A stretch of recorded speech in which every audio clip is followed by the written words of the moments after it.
Dear Mr. Secretary General, dear members of the General Assembly, thank you.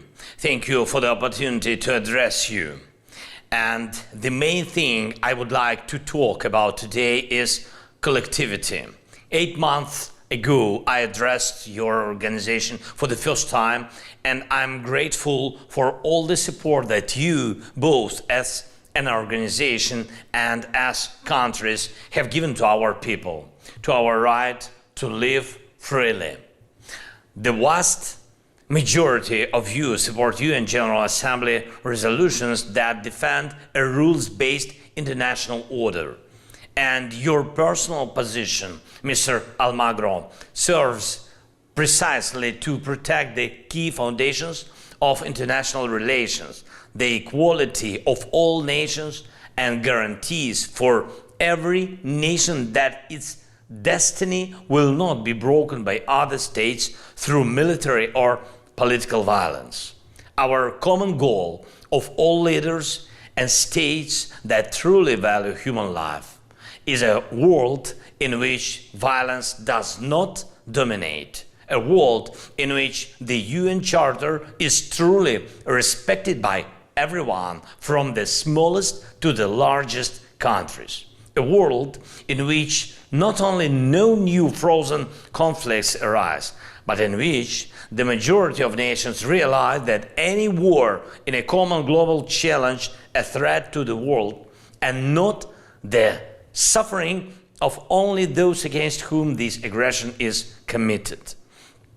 And have we become closer to such a world since my first address to you? I'm sure, yes, we have.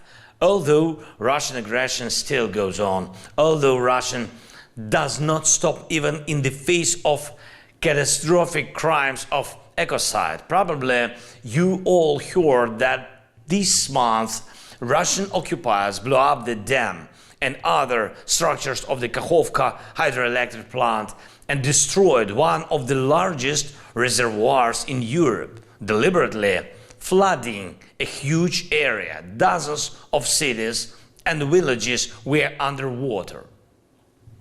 The one in Russia who gave the order to destroy the dam and the Kakhovka reservoir understood what he was doing, understood that it would leave entire regions of our country without drinking water, understood that thousands and thousands of hectares of fertile soil would become a desert. God forbid that anyone in the world faces such a crime. But despite this and all other Russian terrorist attacks, we are still pushing the aggressor to defeat, both by force of arms and by force of diplomacy. Ladies and gentlemen, last year I presented the Ukrainian peace formula, and since then we have already involved dozens of nations in working on its implementation. We are also preparing the Global Peace Summit, which will specifically determine which state will help in which point of the peace formula. There is no alternative to it. Russia has brought war to the territory of our country. Russian missiles and artillery are burning our cities and villages. Russian ecocides are destroying the nature of our country. So it is Ukrainians who best understand what exactly needs to be done to restore peace. But to indeed restore peace, we need collective efforts. And of course, in particular, your support, your leadership. I invite you to work with us and all the free nations of the world on implementation of the peace formula. And I invite you to join the preparation of the Global Peace Summit.